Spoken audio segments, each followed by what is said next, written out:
Hola, buenas tardes. Hoy nos encontramos en la tercera jornada del Carajazo Cultural.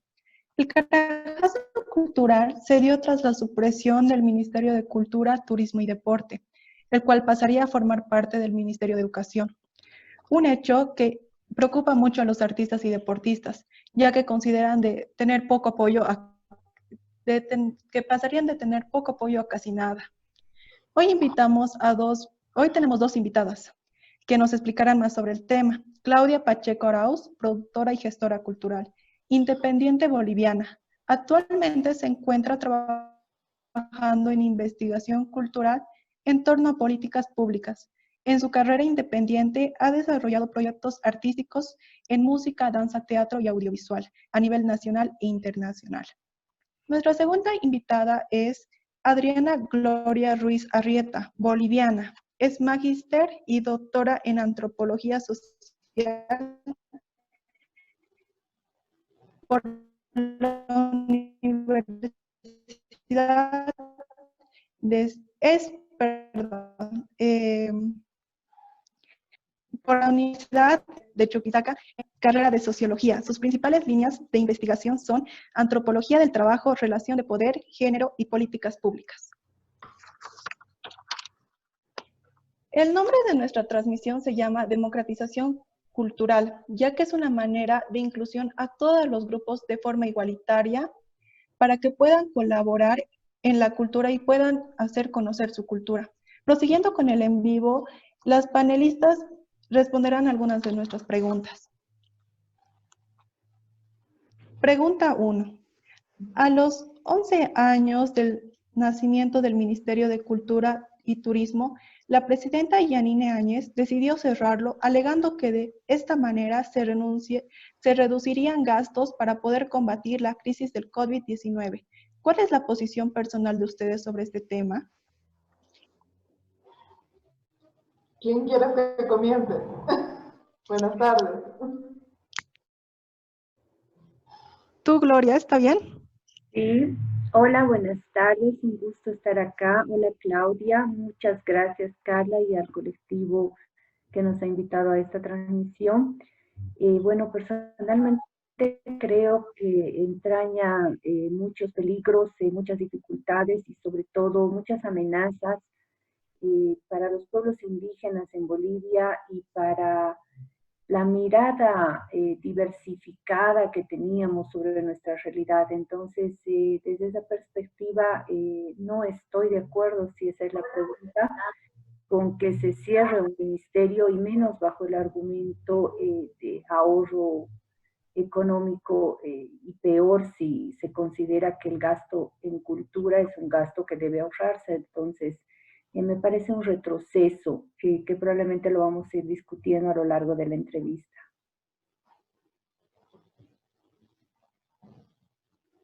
Bueno,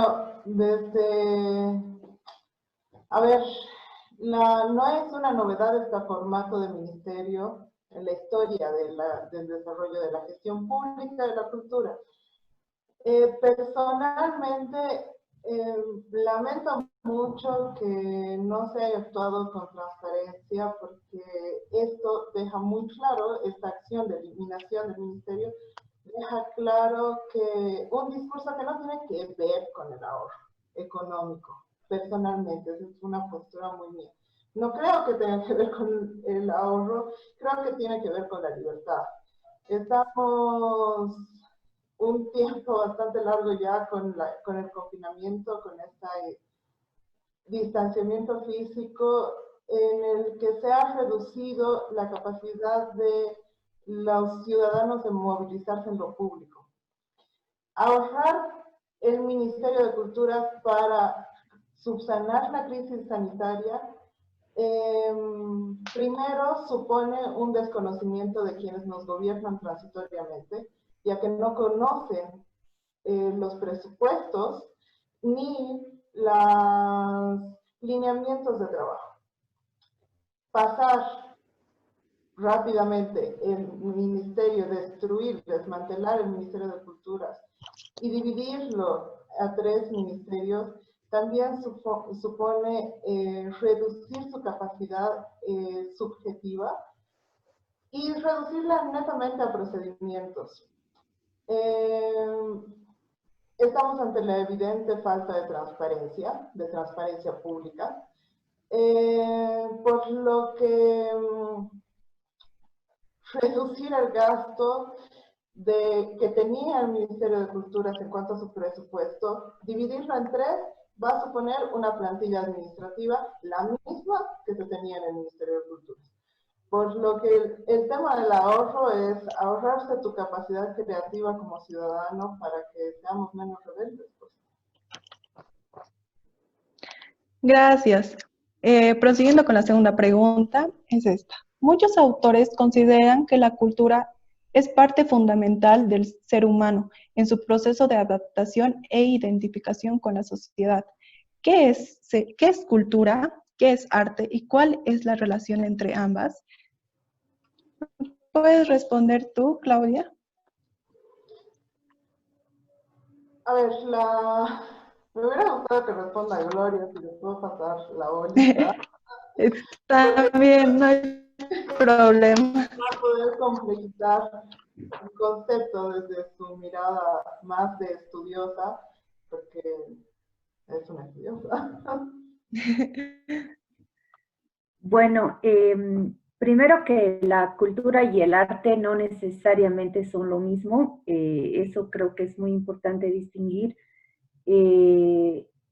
Hay una tradición ciertamente de considerar que cultura es solo arte o que son solamente expresiones artísticas o que es solamente, por ejemplo, algo referido a la tradición o algo muy enraizado en tus ancestros, pero en realidad la discusión contemporánea nos plantea que la cultura es todo aquello que hace el ser humano y las nuevas corrientes en la antropología y en la sociología consideran que la cultura debe abordarse desde una mirada en tantos significados, porque lo que nos distingue a los seres humanos es la capacidad de crear significación a partir de distintos actos que realizamos y cuya expresión máxima es el lenguaje. El lenguaje es el sistema de significación por excelencia que manejamos los seres humanos y que nos distingue en tanto especie. Partiendo de esta idea, la cultura es entendida como un sistema de significación. Por lo tanto, cuando hablamos de cultura, estamos hablando de todo lo que creamos como individuos, individual y socialmente. No nos olvidemos que no hay una creación individual al margen de lo social y que ambas cosas están interrelacionadas. Lo social va a determinar lo individual. Entonces, yo siempre les pongo de ejemplo esto a mis alumnos y les digo, imagínense ustedes qué pasaría si nos visitan los extraterrestres, la invasión que vemos en todas partes y que ahora está, creo que a punto de ocurrir. Si nos visitan los extraterrestres, ¿qué van a mirar ellos? ¿Qué es lo que van a observar de nosotros? Nuestra cultura como seres humanos y nuestra cultura como grupos humanos. Y eso significa que van a leer nuestros significados. Hay una película súper interesante al respecto en la que se intenta entender, los extraterrestres intentan comunicarse con los seres humanos tratando de descifrar los significados. Y ese es el trasfondo de todo. Entonces, si nosotros creemos que la cultura se reduce a una obra de teatro o al poncho de la cultura jalca, entonces estamos obviando todo lo que hacemos como seres humanos. Eso que estamos haciendo ahora es cultura, el uso de nuevas tecnologías, nuestra adaptación a las nuevas tecnologías, el hecho de que nos hayamos cotidianizado a través de, por ejemplo, las videoconferencias o cualquier otro sistema, va a formar y está formando parte de la cultura. Entonces, incluso un partido de fútbol es cultura. Una obra de teatro es cultura. En tanto adquiere un significado y le otorgamos un significado. En esa perspectiva, para mí es esencial entender esto como base, porque seguramente luego vamos a ir charlando alrededor de la importancia o no de de mirar la cultura desde el Estado. Pero si desde el Estado partes de esta visión sumamente esquemática y reducida de que la cultura es darle plata a dos artistas o el Poncho o el Museo de Orinoca, entonces significa que desde el Estado estás, no diré solamente con una mirada estrecha, sino con una carencia total de conocimiento, de educación, de profundidad, y eso me parece sumamente peligroso para la sociedad en su conjunto. Quizá me he extendido un poquito, pero quería puntualizar eso. Y sumado, gracias Gloria, porque creo que es difícil, todavía se nos hace en la narrativa estatal, se hace difícil entender el lugar de la cultura porque no se tiene clara esta dimensión que va a partir del lenguaje y los relacionamientos. Y ahí me quiero sumar a que la cultura no es sinónimo ni significa netamente algo positivo. También la cultura genera procesos de exclusión, de dominación, que tenemos que revisar. Por eso la importancia de la cultura. Y creo que es importante para esta conversación dividir los conceptos, aclarar, especificar los conceptos de arte y entretenimiento. El arte es una producción creativa que tiene como resultado una obra, que también es parte del entretenimiento, pero hay una diferencia fundamental. El arte existe para generar reflexión crítica, para posibilitar una nueva visión, y el entretenimiento para la validación de sentimientos que ya conocemos. Este complejo debate que ha nacido estos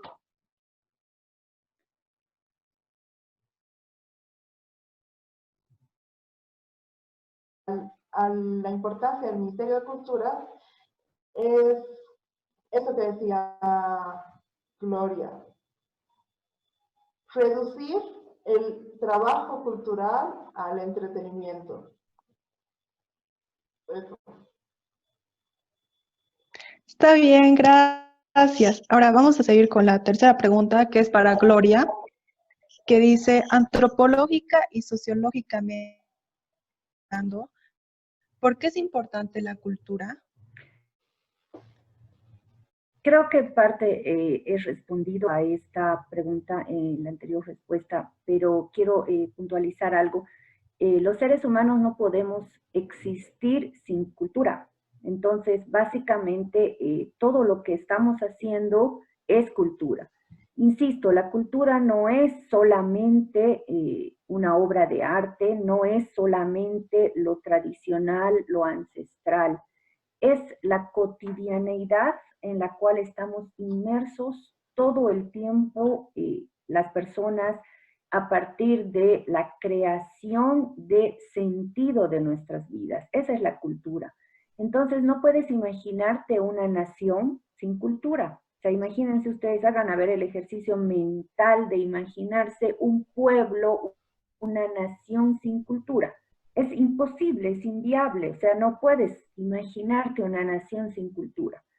Incluso en el caso más precario, podríamos llamarlo, imaginémonos una cultura que sea muy simple. Van a existir elementos que designen a esa nación, a ese pueblo, a ese grupo humano, a partir de rasgos culturales, que pueden describirse, y esto ya es una descripción, como lenguaje, como vestimenta, como expresiones musicales, pueden describirse como uso de tecnología, y tecnología no solamente es el internet o la computadora, el tejer un canasto es tecnología, el, por ejemplo, tener la capacidad de pescar en el Beni y alimentarse de pescados durante gran parte del año es tecnología. También esa es otra mirada que nos aporta justamente la antropología, el hecho de que La tecnología no es un concepto meramente occidental, sino que todos los pueblos y todas las regiones y todos los grupos sociales tienen tecnología. Entonces, cuando digo que la tecnología es también cultura, me estoy refiriendo a este todo amplio bagaje de acciones que hacen los seres humanos. En el momento en que nosotros nos relacionamos los unos con los otros, estamos construyendo cultura. Entonces, la importancia de la cultura es como preguntar por qué es importante que los seres humanos existan. Los seres humanos existimos en un contexto cultural, social, económico. O sea, imagínense, alguien se animaría a preguntar, ¿la economía es importante? Obvio. Entonces, es lo mismo, tiene esa misma dimensión. Para los que creen que la cultura es algo de lo cual puedes prescindir, imagínense ustedes que está en la misma dimensión de importancia o más que la economía. De hecho, algunas corrientes van a subsumir la economía dentro de este gran paraguas que es la cultura. Entonces, desde esa perspectiva teórica, creo que es indiscutible el pensar que los seres humanos nos distinguimos justamente por nuestra capacidad de construir significado y por lo tanto porque hacemos cultura. Hay uno que dice que lo que nos distingue, que es Claude Lévi-Strauss, que lo que nos distingue de los animales es el primer acto cultural. Eso es lo que nos hace seres humanos. Entonces, es nuestra característica. O sea, el raciocinio no es otra cosa que una manifestación de la cultura. No, nosotros pensamos haciendo cosas, no solamente pensamos para nosotros, ¿verdad? Pensamos para los otros. De hecho, en el desarrollo de los individuos, el momento en el que un niño empieza a hablar es cuando el niño ha empezado a formar un pensamiento que los pedagogos, los que estudian el tema mental, iba a decir neurocirujanos, pero no es la palabra. Ellos definen esta fase, esta etapa como la fase primordial y es justamente porque la expresión del pensamiento hacia afuera es lo que nos distingue como seres humanos. Entonces, en síntesis, después de haber tocado un montón de aristas, los seres humanos somos tales porque hacemos cultura, porque construimos cultura. Y ahí va a venir la otra discusión que la ha planteado Claudia, que seguramente la vamos a abordar. La cultura es algo planito, es algo con clivajes, y ahí seguramente vamos a hablar de poder, de patriarcado, etcétera. Muchas gracias, Gloria. Ahora vamos a seguir con la pregunta número 4, que es para Claudia, que dice, institucionalmente hablando, ¿por qué es importante la cultura? Perdón, sí, ¿por qué es importante la cultura y la importancia de tener un ministerio dedicado a la cultura?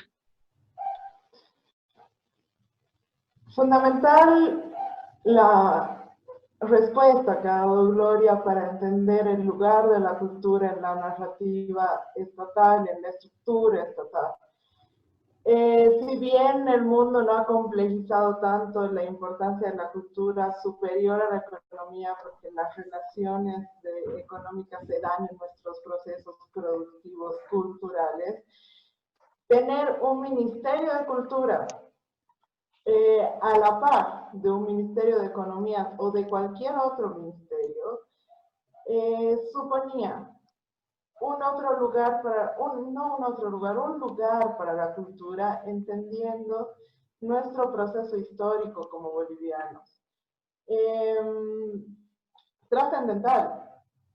Tenemos una diversidad plurinacional que demanda gestión integral, no una gestión solamente de preservación o solamente de difusión, sino una gestión integral desde las condiciones laborales, desde la democratización, desde la preservación, pero todo esto en una interdependencia.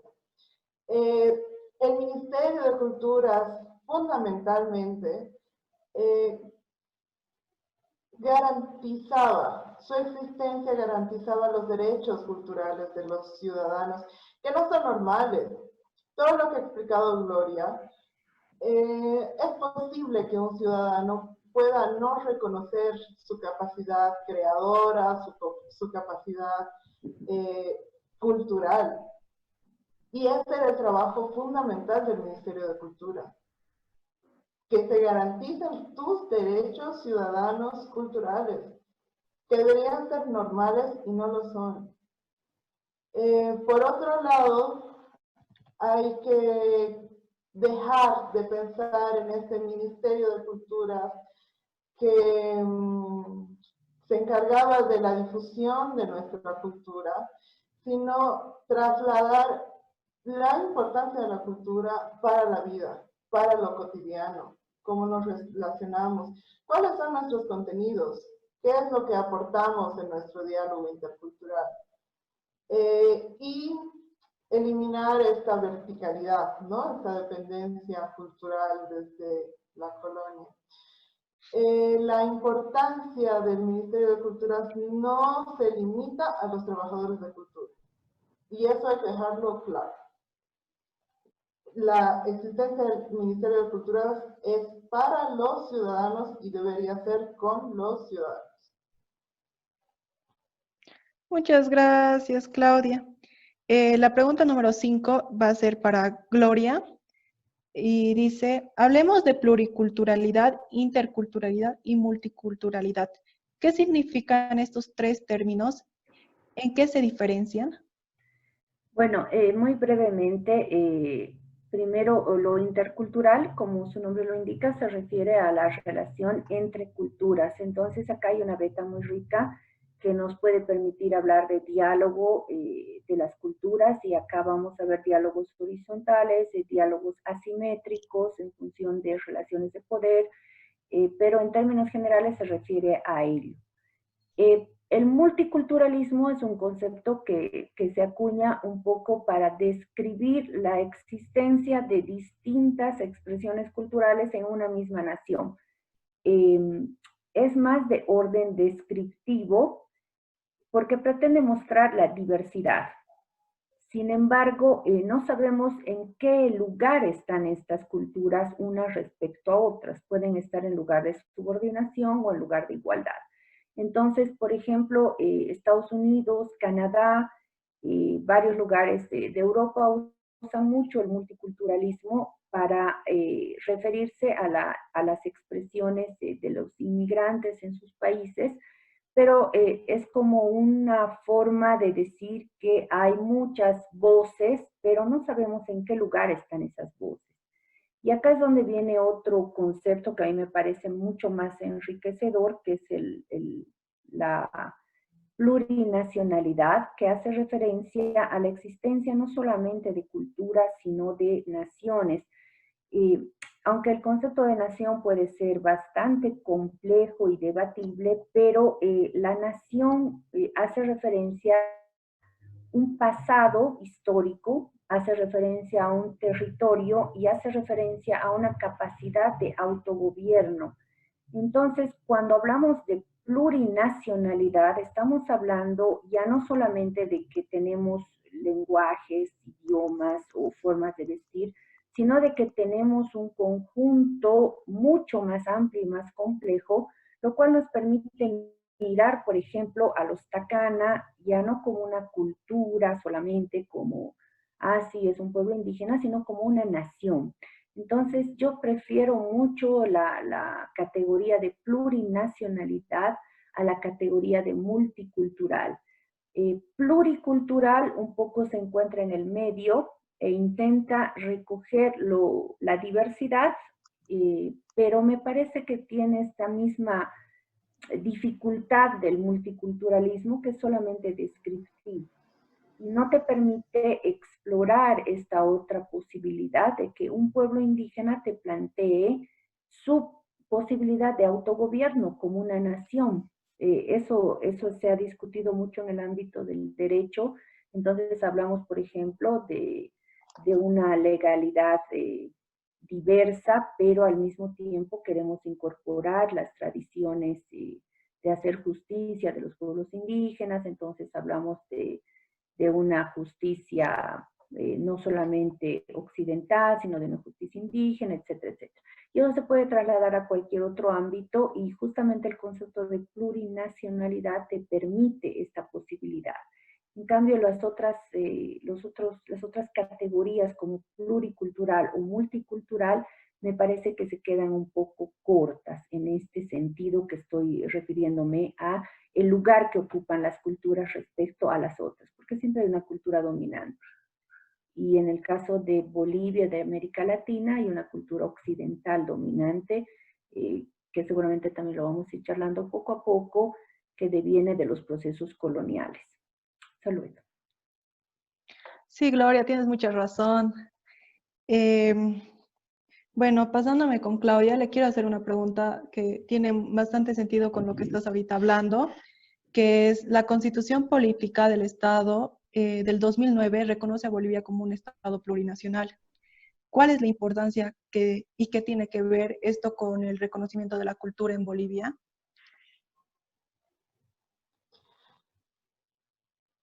La diversidad, reconocer, no ha sido, hay que retroceder mucho en el tiempo, en la historia de Bolivia, y entender que ese proceso de reconocimiento de las naciones indígenas es mucho más antiguo. Es importante que en la Constitución se garantice la plurinacionalidad desde la identidad para que los ciudadanos podamos reconocernos como queramos. Eso es fundamental. Decidir, yo como Claudia, decidir a qué nación pertenezco también en mi producción cultural, en mi forma de vivir. Reconocer esa diversidad, esa heterogeneidad, nos permite salir de un campo bastante simple que es lo homogéneo, ¿no? Porque así sería facilito, la vida sería sencilla si todos fuéramos igualitos. Pues no habría ningún lugar complejo. Esta heterogeneidad es la que nos hace ricos y estas dinámicas que se van actualizando, porque somos humanos y vamos actualizando constantemente nuestros procesos de relacionamiento. Y como dice Gloria, este es un proceso histórico de lo plurinacional, tanto en la academia como en nuestra constitución, de reconocer la historia de las naciones.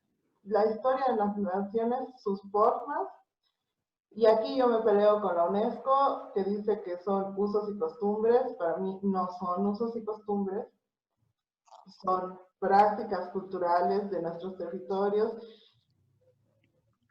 propios, nuestra tierra y nuestro territorio. No es una reducción de lo que hacemos culturalmente.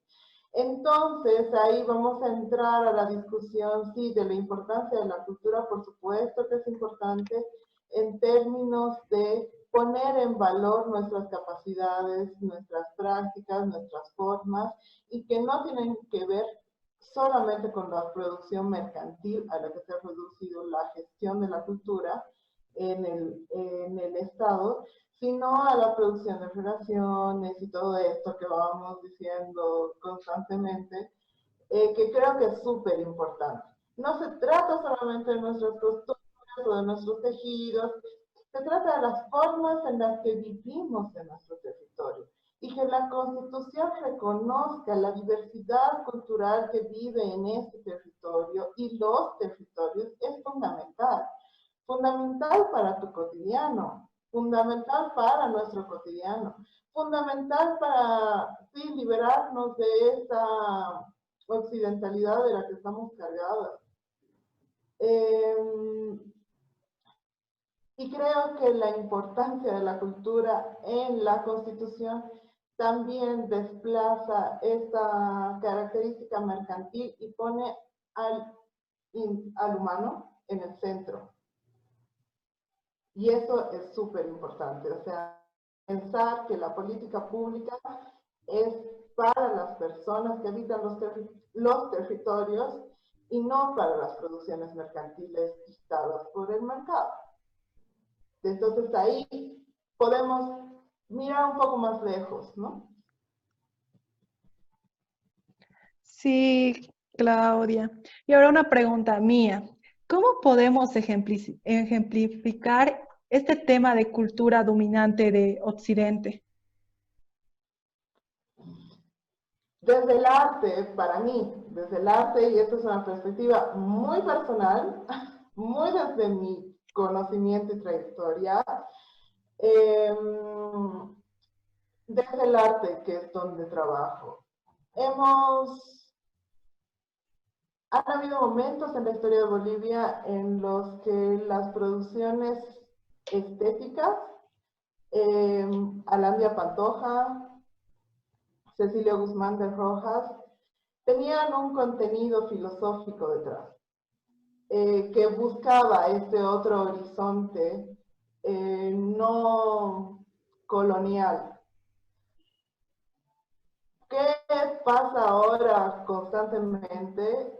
Que necesitamos la validación de nuestros productos artísticos con circuitos culturales que nada tienen que ver con nosotros en principio.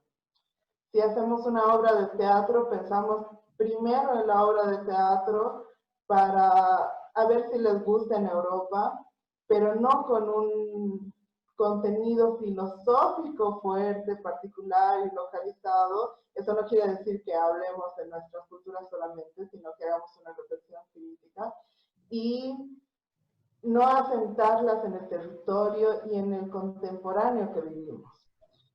Entendemos desde el arte lo contemporáneo como una corriente estética y no como el tiempo y el espacio.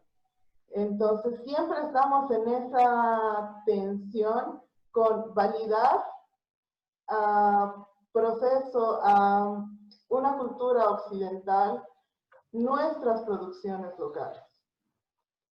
Porque no nos hemos terminado porque como la UNESCO nos dice, los suyos son usos y costumbres, la tarca, un siku, son usos y costumbres, no cultura. Entonces creemos que lo que nosotros hacemos, nuestras producciones culturales desde nuestro local, no están al nivel de las bellas artes. Y creo que las bellas artes son nuestro máximo lugar de batalla, porque las creemos superiores.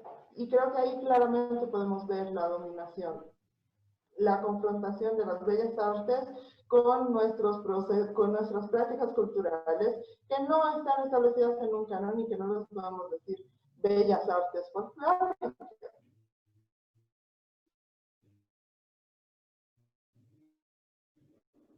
Porque estamos determinados. Distinto. No significa que sea bueno o malo, pero distinto a lo propio. Y estamos en una constante tensión de querer validar. Creo que ahí es donde podemos ver claramente esta cultura occidental dominante de la que no terminamos de salir nunca.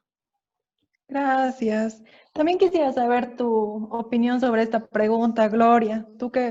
¿Cómo crees que podemos ejemplificar este tema de la cultura dominante?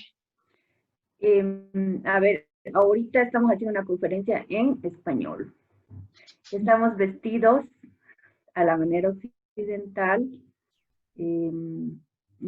Probablemente todas nosotras tenemos algún julio en nuestra casa, alguna abuela o abuelo de raíces indígenas, pero nosotros nos hemos adaptado a lo dominante. ¿Y qué es lo dominante en Bolivia? Es la cultura occidental. Ha habido un punto de quiebre de ese monoculturalismo, probablemente entre las décadas del 40 y del 60, pero más con, obviamente, la revolución del 52, y ha habido otro quiebre con la Asamblea Constituyente, donde se reconoce la plurinacionalidad. Pero aparte de estos quiebres, sigue existiendo monoculturalismo en muchos espacios, y hay una constante disputa en torno a la simbología que debamos nosotros asumir. No sé si ustedes recuerdan, el año pasado lo primero que se hace como un acto de repudio, digamos, al anterior gobierno es quitar la huipala como símbolo nacional, ¿verdad? Sí. Porque la bandera nacional es aparentemente el único símbolo que debería regir para los bolivianos. Bueno, eso es dominación, eso es monoculturalismo y eso es imposición, porque estás deslegitimando otra simbología que puede tener mayor historia, mayor profundidad o no, no importa, pero es otra. Y como otra existe en tu espacio social, político y cultural. Entonces, la dominación viene cuando tú crees que solamente tus valores, en este caso los occidentales, son los únicos que deberían existir y estar vigentes. Entonces, hablas de desarrollo, también lo ha hecho el gobierno de más, en términos occidentales. Hay que meter una carretera por el Tipnis porque esa pobre gente no tiene desarrollo. O sea, ¿les has preguntado a ellos? Sí, les has preguntado, pero me interesa un comino porque yo voy a definir qué es desarrollo y qué es Estado. Eso también es dominación. El hecho de que nos digan que ahora va a regir, por ejemplo, la religión católica y que el resto de las religiones o expresiones religiosas o no expresiones religiosas, porque también hay una población que no tiene una religión como tal, es también una forma de dominación. Y el catolicismo está muy de la mano con la colonización en el espacio de América Latina. Entonces, creo que hay muchos ejemplos para mostrar que nosotros todavía hemos vivido un espacio de disputa, pero ahora estamos retornando paulatinamente a una imposición, en mi opinión, de monoculturalismo. A mí me gustaba mucho ver cuando entraba al banco una señora de pollera que se dirigía a todos en castellano, en quechua. Eso está desapareciendo, no sé si lo han percibido, pero así en esos pequeños detalles tan chiquititos de la vida cotidiana se va notando que hay un retorno. Durante el conflicto de noviembre era muy fuerte el hecho de que asocies la pollera con una identificación política, cuando en realidad no es necesariamente así.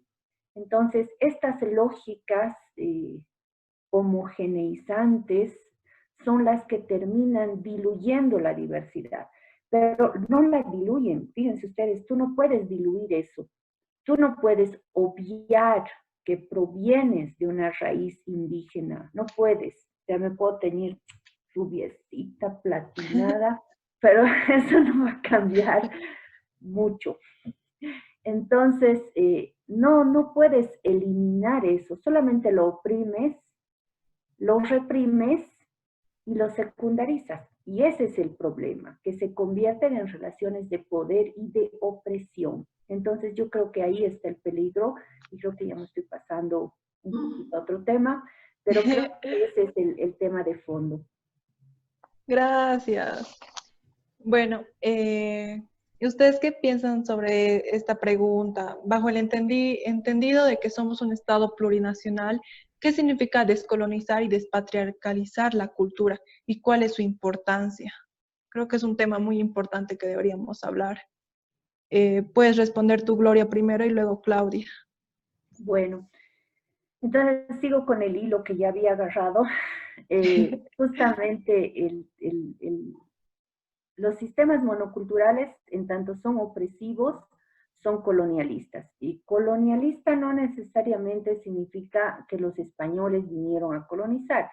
En el caso de América Latina sí, pero este término se ha logrado ampliar y se ha logrado complejizar, de modo que nos referimos a todas aquellas expresiones de opresión cultural. Entonces, cuando hablamos de descolonizar, estamos hablando de liberarnos de los mecanismos opresivos que se imponen a título de la hegemonía de una sola visión cultural.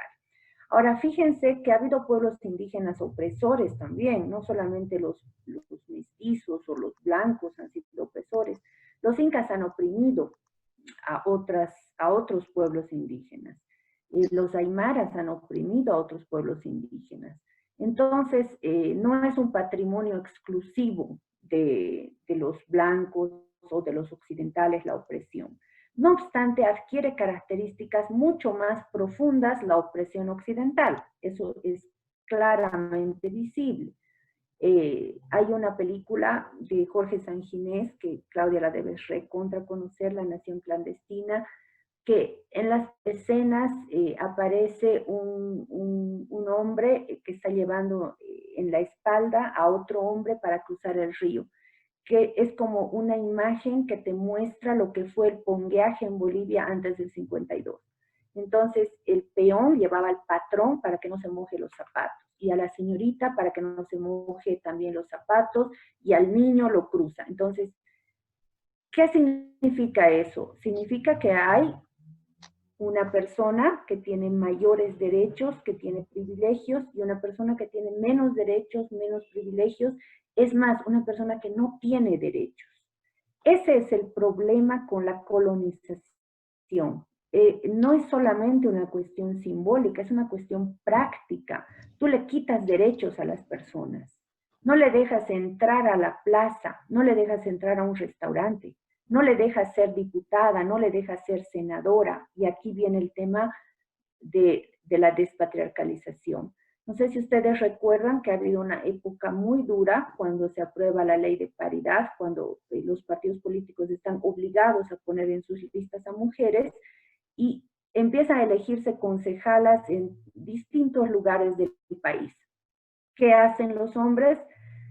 Los hombres empiezan a presionar a estas mujeres al punto en el que las agreden físicamente y hay una muerte en una población aymara en la ciudad de La Paz, que tiene que dar como una llamada de atención tan fuerte para que salga una ley en Bolivia en contra del acoso. ¿Qué significa eso? Significa que cuando las mujeres empiezan a ejercer cargos políticos, inmediatamente hay una respuesta del sistema patriarcal que intenta impedir ese ejercicio de ciudadanía. Y esto está estrechamente vinculado a que en distintas culturas, y acá por eso es que despatriarcalizar y descolonizar van tan unidas, hay muchas culturas indígenas que consideran que es cultural la opresión de las mujeres. Entonces, por ejemplo, hay un estudio muy interesante de la Coordinadora de la Mujer, que hace un estudio de campo etnográfico en una comunidad aymara, donde se describe muy claramente la manera como el patriarcado está intrínsecamente metido en la cotidianeidad de esa sociedad. Y a título de que es una tradición, se mantiene la opresión de las mujeres. Entonces, si nosotros convalidamos la opresión de las mujeres porque creemos que la cultura es algo estático, algo fijo, que no se puede modificar, y naturalizamos la violencia, entonces vamos a separar estas dos cosas que son descolonizar y despatriarcalizar. Por eso es importante hablar siempre de estos dos términos juntos, porque eso nos permite no perder de vista que aunque se trate de un pueblo indígena con tradiciones, con valores incluso comunitarios, puede haber opresión sobre las mujeres, porque el patriarcado es un sistema que se ha diseminado en distintos aspectos de la vida cotidiana. Entonces, yo creo que esa es la importancia de vincular estos términos y de entender estos conceptos que nos sirven para comprender de qué manera nosotras las mujeres somos víctimas permanentemente de opresiones simbólicas del patriarcado, lo que les decía hace rato, ¿no? O sea, todas la Claudia y yo no sé, la Claudia, yo me he pintado para la entrevista, esa es una marca muy clara de ciertas representaciones simbólicas que son parte de una sociedad. Un chico para una entrevista en esta misma relación probablemente no se va a maquillar, pero yo sí. Entonces, esas son cositas que marcan la cotidianeidad de mi vida. Y yo no pertenecería a la sociedad si no tuviera improntas del patriarcado. Todas nosotras tenemos improntas del patriarcado porque es un sistema que te oprime desde distintos lugares en tu vida cotidiana. ¿podemos deconstruirnos paulatinamente, visibilizar, etcétera, etcétera? Sí, y esa es la labor de los colectivos feministas como el que ustedes están auspiciando en esta ocasión. Pero nosotros tenemos que entender que atraviesa distintos lugares, microespacios de la vida cotidiana. Y por eso es tan importante no perder de vista estos dos pilares de descolonizar y despatriarcalizar al mismo tiempo. No se puede descolonizar sin despatriarcalizar. Antes de pasar con Claudia, quisiera preguntarte esto más. ¿Por qué es importante preservar la diversidad? Gloria. Bueno, porque primero porque existe, es decir, no hay una sola nación en el mundo entero que sea homogénea y monocultural. Entonces, creo que esa es la primera cuestión básica. Tú no puedes anular la diversidad, porque esa diversidad representa seres humanos con historia, con densidad histórica, con densidad cultural, y que, como dijo Claudia, son autoidentificaciones, es lo que te hace ser lo que tú eres como ser humano. Entonces, el hecho de que tú anules la diversidad significa que estás anulando expresiones propias de un grupo humano. Y eso incluso en la legislación más, diríamos, más general, califica como una forma de delito, ¿no? Si tú anulas a una expresión cultural, estás cometiendo un etnicidio. Y el anular una expresión cultural califica como un delito.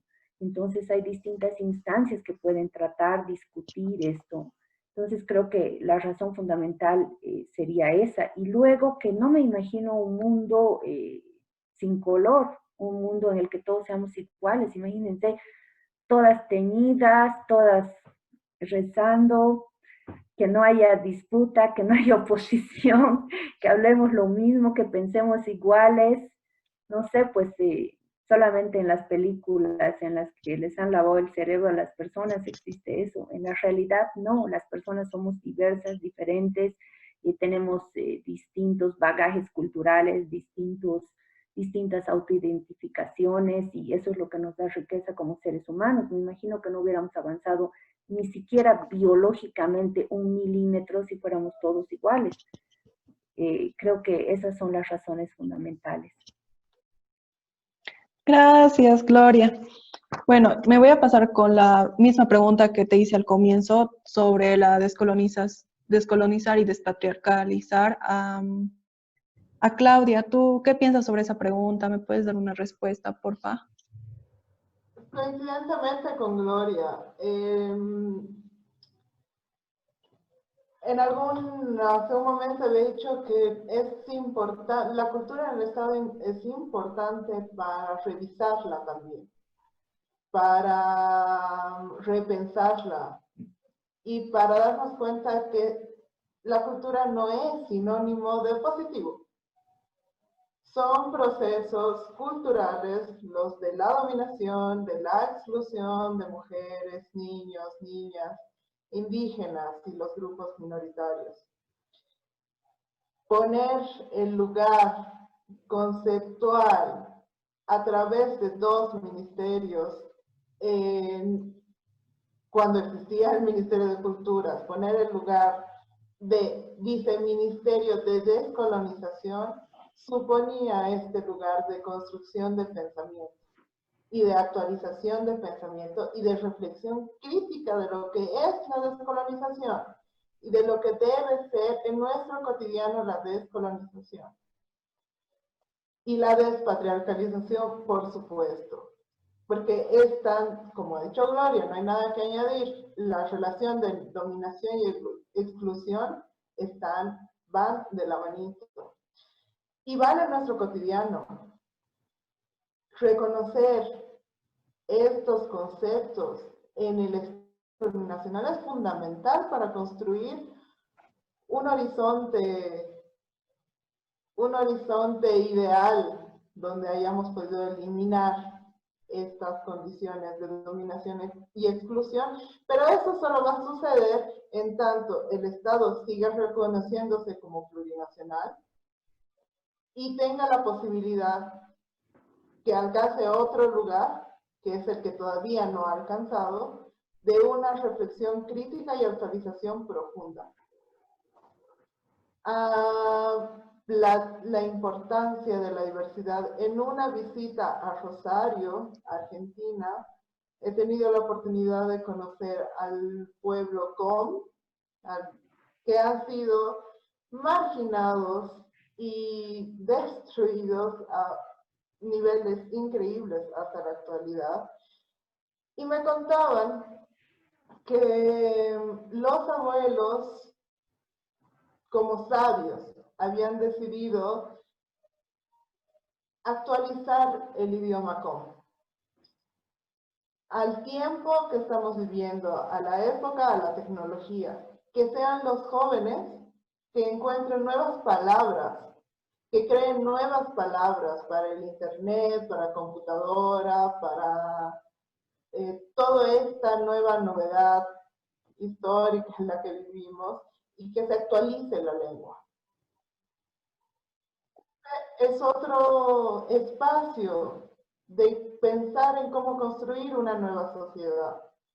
Entonces, creo que es fundamental que no pensemos en la descolonización como la posibilidad de una narrativa que tal vez no las han instalado desde solo existe una monocultura, sino de la importancia de nuestra diversidad, desde lo urbano, desde los grupos hip hoperos, desde las naciones indígenas, y cómo que la diversidad pues nos permite ser quien queremos ser.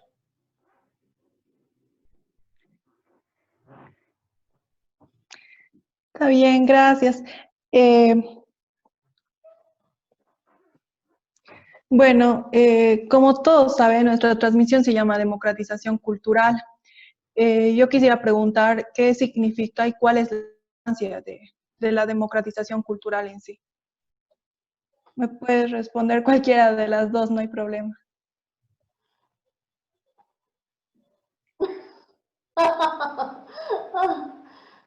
Bueno, voy a que estoy por aquí. Voy a comenzar con una crítica importante. Se ha pensado, y esto es desde mi sector, desde mi gremio, ¿no? Del arte. Se ha pensado que la democratización cultural tiene nada más que ver con la accesibilidad que los trabajadores del arte podamos tener a mejores fondos, a mejores recursos para hacer más obra y así generar actividades más grandes que sean masivas y que todos los ciudadanos puedan acceder. Sí, es una forma, es un procedimiento. Se ha pensado en un ministerio que democratice la cultura en términos de recursos, solamente de recursos como fondos, instrumentos, pero la democratización es más compleja. Se trata de que los ciudadanos ubiquemos qué es lo público, cuál es el lugar del Estado en nuestras vidas, cuál es el lugar del bien común, cómo vamos a pensar a partir de ahí, desde lo público, que la cultura debe ser, la cultura es democrática en sí misma, o sea, no necesita ser democratizada. Son los procesos culturales, los productos culturales que deben ser democratizados. No solamente a través de programas o actividades, sino de posibilidades, de, otra vez creo, y me gusta hacer énfasis en esto, de el derecho ciudadano, tu derecho ciudadano a la cultura, tus derechos culturales.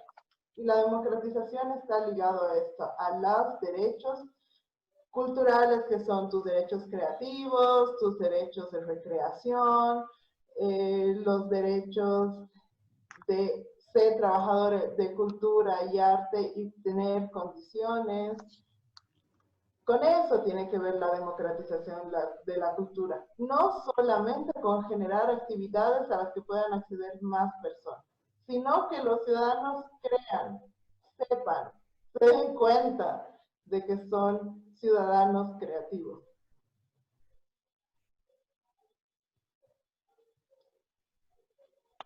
Gracias, Claudia. Tú, Gloria, ¿qué piensas sobre el significado de democratización cultural? Sí, yo también creo que es un tema que tiene que ver con derechos y tiene que ver con el manejo de lo público. Creo que las políticas públicas de cultura son las que deben partir de una mirada, primero, en que la cultura no es solamente la obra de arte. Segundo, que la cultura no es un producto de consumo de lujo, sino todo lo contrario. Y acá estoy hablando de cultura en el sentido de arte. En ese sentido estoy hablando del consumo, por ejemplo, de obras de teatro, de museos, de música, etcétera, etcétera. Entonces, las políticas públicas en esa perspectiva tienen que mirar el derecho de los ciudadanos al acceso a la cultura como un derecho. El otro pie, digamos, que tiene que ver con los derechos culturales de los pueblos. En esa perspectiva, la democratización, en este caso, tendría que implicar quizá no tanto democratización, sino más bien igualdad. Y acá retorno nuevamente al concepto anterior de lo plurinacional en términos de que no estamos hablando solamente de diversidad, sino que estamos hablando de pueblos indígenas con una densidad y una complejidad histórico, social, cultural, con formas de autogobierno, etcétera, etcétera, que deben ser reconocidas dentro del Estado en el cual vivimos. Entonces, estas formas que permiten la igualdad y el acceso igualitario de los ciudadanos, creo que podrían más o menos expresar esta noción de democratización, de acceso igualitario, quizá, no sé, habría que un poquito, yo repensaría un poco la terminología, pero esas son mis reflexiones propias. Creo que no es tanto democratización como tal, nada más. Perdón, Está bien, Carla, Gloria. quisieras, perdón, sumar una cosita a lo que dice Gloria. El Estado se ha cerrado a una narrativa conceptual que no alcanza a nuestra realidad diversa. Y en ese sentido, el Ministerio de Culturas no ha sido debidamente pensada, ya que la hemos construido en su pequeña aparición en la historia de Bolivia como una unidad que no se relaciona con los otros estamentos. En términos de, cuando Gloria dice el autogobierno, fundamental la labor del Ministerio de Cultura en entender esta construcción de una nación en un territorio, en los territorios, que ahora se va a reducir a la gestión de la justicia, en términos legales que sí, está bien, pero es algo más de lo que se debería hacer. Entonces, tenemos que pensar que la labor del Ministerio de Culturas, la importancia de la cultura, de la democracia cultural, tiene que ver con la calidad de los conceptos que insertamos en la narrativa estatal. Gracias, Claudia. Bueno, esta pregunta también quiero hacerte a vos y es sobre los artistas del medio que se están expresando en conformidad por el cierre del Ministerio de Culturas y Turismo. ¿Por qué creen que este sector es el que más se pronuncia al respecto? Hay que dar un poco la vuelta al espejo, como dice la Vigia Young. Vemos que el gremio del arte es el que más se ve en la protesta a la eliminación, pero no son los únicos y esto no ha comenzado el 4 de junio. Los vemos porque es el círculo con el que estamos vinculados más fácilmente. Se ve porque también hay que tener claro que el gremio del arte tiene acceso a los medios de comunicación y que tenemos también privilegios en torno a la accesibilidad a la tecnología. O sea, tenemos el privilegio de poder estar conectados. ¿Por qué? Porque así nos los ha demandado el trabajo cultural que hacemos también. Pero sí, estamos conectados, tenemos redes, accedemos a medios de comunicación y sí, es visible, porque también el arte es lindo, ¿no ves? Entonces, es más fácil decir, los artistas están en huelga, que complejizar el tema. Y ahí me gustaría hacer una especificación antes del 4 de junio. Los servicios de empresas que son proveedoras de sonido y luces, catering, garzones, DJs, se habían movilizado a nivel nacional.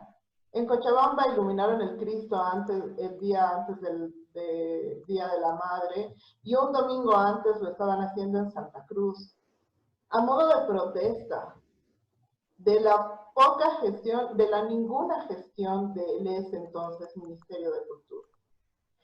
Hoy, esta noche, más tarde, a las 8 de la noche, los movimientos del hip hop van a tener una charla lindísima de hip hop y burocracia. Posiblemente no nos vinculamos todos los sectores porque hay mucha diversidad. Sí es más visible lo que hacemos el arte, pero eso tiene que ver con las condiciones de acceso que tenemos al medio y a las redes, a los medios de comunicación y a las redes. Pero hay otros, y creo que eso es importante, la protesta, la situación de los pueblos indígenas del Oriente, de las naciones indígenas del Oriente con respecto a la crisis sanitaria, es una demanda cultural. Y no tiene que estar, no es individual, es interdependiente. Entonces no logramos ver con sentido amplio, lo que significa la cultura, y por eso solo vemos la cuestión artística, porque es un poco más fácil. Bueno, está bien, Claudia, muchas gracias. Para terminar con estas preguntas, esta es la última, que es, en el 2018, Bolsonaro suprimió el Ministerio de Culturas en Brasil, y en el mismo año, el expresidente argentino Macri hizo un recorte presupuestario del Ministerio de Cultura. ¿A qué creen que se deba esta tendencia? Para Gloria, puedes contestar tú primero si deseas. Sí, claro. Bueno, primero que tengo visitante.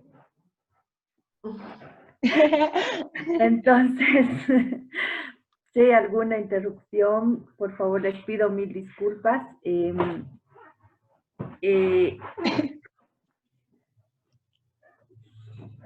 modo, ya se despertó. Yo creo que hay una tendencia y que ha estado presente en toda la década del 90, desde el Estado, de considerar al Estado como una carga innecesaria y por lo tanto impulsar su achicamiento. Esto significa reducir ministerios, reducir el gasto público, disminuir de todas las formas el trabajo político del Estado y por lo tanto el disminuir su peso económico. Ahí las privatizaciones, ahí viene el cierre de empresas, etcétera, ¿no? Quizá el primer ejemplo lo tenemos en el 85 con el decreto 21060, luego la década del 90 con Gonzalo Sánchez de Lozada, y hay un retorno después de esta oleada de gobiernos progresistas, que los voy a denominar así. Hay un retorno en Brasil, hay un retorno en Argentina, que intentan plantear el hecho de que el gobierno está gastando demasiado. No sé si ustedes han oído ese discurso de que están alimentando a los vagos, de que los bonos es para los ociosos. Todo eso es parte del discurso conservador que intenta retornar a un Estado empequeñecido, a un Estado de corte neoliberal. En mi opinión, este cierre del ministerio es un síntoma de este retorno a esta corriente. Probablemente estoy siendo un poco drástica con mi opinión, pero creo que es un síntoma del retorno. Creo que es un síntoma del retorno a una lógica neoliberal, el retorno a una lógica en la cual prime lo privado por sobre lo público, porque en última instancia esa es la discusión. O sea, ¿qué está por encima de qué? ¿Vamos a priorizar los bienes públicos, el bien común, o vamos a priorizar lo público? Y en esta discusión nos vamos a dividir nítida y claramente entre quienes apoyamos una versión pública nacionalista, entre comillas, del Estado, y quienes propugnan una visión chica de Estado, una visión que dé más impulso a lo privado, que privilegie la industria privada por encima de la industria nacional, etcétera, etcétera, que no existan bonos, y no es que esté defendiendo los bonos, pero es uno de los caballitos de batalla en la discusión del lugar del Estado respecto a su atención de la salud, la educación, la cultura, etcétera, etcétera. Lo siguiente que viene es la educación privada, la salud privada, etcétera, etcétera. Entonces, yo lo veo como un síntoma, y lo veo como un síntoma de una tendencia política que tiene ribetes simbólicos muy claros, o sea, esa atención privilegiada a la agroindustria en Bolivia no es casual, no es casual. Entonces creo que hay nomás una bajada de línea, y el cierre del Ministerio de Culturas deberíamos leerlo en esa perspectiva. No solamente que estamos afectando a los artistas o a quienes viven alrededor de los artistas, lo que decía Claudia recién, me he dado cuenta, con lo que ella decía, que hay un montón de gente que vive alrededor de un concierto, desde la señora que vende anticuchos a la salida del concierto, hasta los que te producen las luces, hasta los que te editan, etcétera, etcétera. Entonces hay un movimiento económico ahí, pero no es solamente eso lo que tendríamos que mirar, sino qué tipo de Estado nos están ofreciendo política, ideológicamente en este momento al cerrar el Ministerio de Cultura y al disque destinar esos fondos a los ministerios de defensa, a las Fuerzas Armadas. ¿Qué tipo de Estado nos están ofreciendo? Nos están proponiendo. Creo que esa tendría que ser en última instancia la discusión. Y si estamos de acuerdo con ese tipo de Estado o no, yo personalmente no estoy de acuerdo para nada, porque por razones de orden económico, ideológico, porque quiero un futuro para mi hijo, por 10.000 razones estoy en contra del retorno a ese tipo de Estado. Eso. Gracias.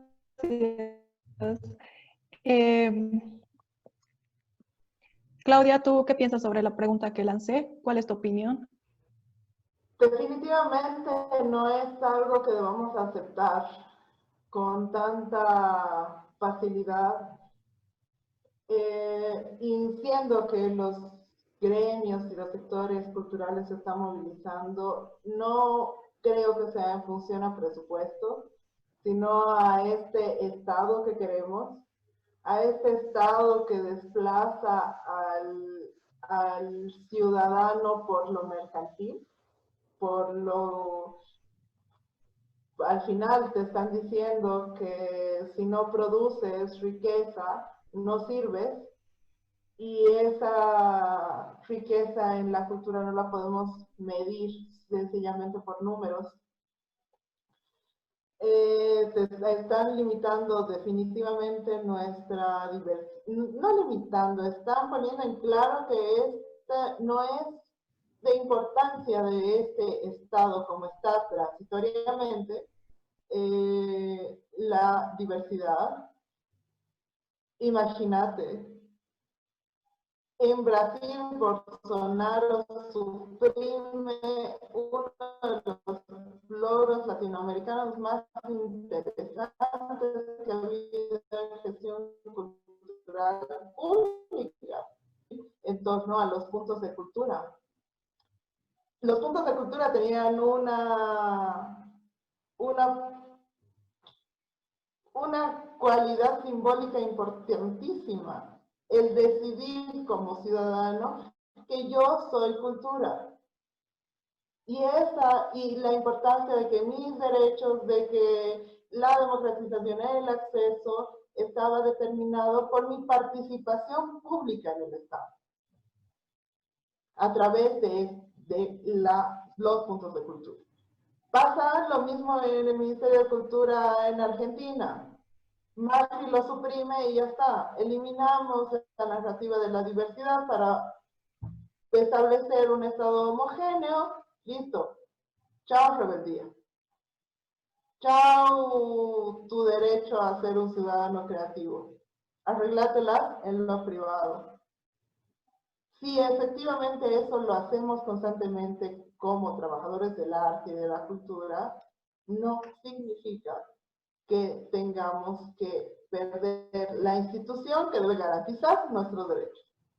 Es una medida netamente de derecha, súper conservadoras, que no tienen clara el entramado social, que no tienen claro un horizonte por el común, que no tienen claro que este mundo es otro, y ya se acabó pues la dictadura, ¿no? Bien, con eso finalizamos. Agradecerles por participar y como último, ¿cuál conclusión y reflexión ustedes sacan a este en vivo y a las preguntas que se les ha dado? Bueno, yo creo que lo más importante es que primero que reflexionemos que cultura no es solamente los instrumentos musicales, no es solamente el tejido que tienes en tu pared o que lo has visto en algún museo, sino que cultura es todo lo que hacemos los seres humanos. Por lo tanto, es un concepto sumamente importante y amplio. En segundo lugar, que el cierre del Ministerio de Culturas no es un acto aislado, no es una medida intrascendente y que no es que solamente afecta a los artistas, sino que es parte de un paquete político y por lo tanto de una propuesta de un nuevo Estado. Y por lo tanto nos obliga como ciudadanos a pensar si estamos de acuerdo o no con esta propuesta ideológica. Creo que ahí las mujeres tenemos que volver a alzar nuestra voz como lo hemos hecho anteriormente a través de esta instancia tan bonita que fue el Parlamento de las Mujeres, pero que tenemos la posibilidad de construir nuevamente, de rearticularnos, porque finalmente es necesario decir claramente que no estamos de acuerdo con una política monocultural, una política homogeneizante, una política que suprima la diversidad. Y detrás de esto, de este cierre, se viene aquello. Entonces creo que es esencial para nuestra libertad de expresión, para nuestra libertad de existir como ciudadanos libres, el que defendamos la diversidad. Entonces creo que a partir de esa postura nosotros tenemos que hablar muy claramente y en ese sentido creo que este espacio es un enorme aporte para construir esta noción, esta conciencia, este nuevo sentido de oposición, de disputa, de discusión, de crítica, de problematización de ciertas políticas que se están lanzando y que no están pudiendo ser respondidas adecuadamente, porque además estamos en una situación de pandemia que genera estados de vulnerabilidad social en distintos lugares, en distintos espacios, que probablemente es también una de las cosas que en algún momento se tendrá que discutir y abordar por parte de ustedes. Solo eso. Gracias, Gloria. Claudia, ¿Tú qué conclusión sacas sobre este en vivo y tu apoyo? Sí, gracias. Recalcar lo que dice Gloria, es sumamente fundamental pensar qué es la cultura actualmente, no como un concepto único derivado de una gran institución como la UNESCO, sino de qué es la cultura para nosotros, con nosotros. Creo que los trabajadores de la cultura vamos a emprender una batalla histórica, novedosa, porque estas condiciones están determinando otras formas de relaciones. Y creo que una pregunta que los trabajadores de la cultura no nos hemos hecho todavía y que debemos responder en este momento en el que tenemos que trabajar para recuperar el Ministerio de Cultura, es la relación que tenemos, la relación que queremos construir con los ciudadanos. Porque los ciudadanos, nosotras, todas las que estamos aquí hoy, posiblemente los que nos estén viendo en este en vivo, puedan tener desde nuestra educación, desde nuestro sentido crítico, una claridad mucho más grande de lo que es la cultura. La relación con los ciudadanos no tienen clara esta dimensión y es nuestro trabajo, la de los trabajadores de la cultura, aclarar qué es la cultura y por qué es importante. Y no tiene nada que ver, o sea, no es la aclaración con lo económico, con lo mercantil, con la producción de obras, no. Tiene que ver con los derechos de los ciudadanos y cuál es nuestra relación con los ciudadanos. Creo que es sumamente importante y estos son los espacios de reflexión crítica donde podemos escuchar otras voces, donde podemos decir lo que estamos haciendo para construir este entramado que necesita ser fuerte.